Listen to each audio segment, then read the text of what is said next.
多多小朋友绝对是一个吵架王，和4个小伙伴都吵了个遍。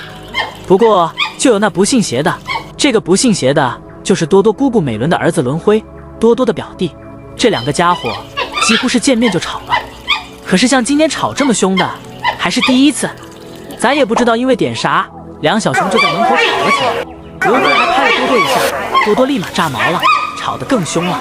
吵了10多分钟，谭爷爷看不过瘾，来劝架了，拿了些竹子叫他们过去吃。多多拍了伦辉一小巴掌，听爷爷叫。俩小熊停下来看了眼爷爷，感觉没吵够。伦辉堵在门洞口吵，又拍了多多一巴掌，多多也还了一掌。这一下就像捅了马蜂窝，无论谭爷爷怎么叫，这2个家伙都不听，越吵声越大，连狗叫声都出来了。伦辉这次占了上风，把多多逼到门洞里吵。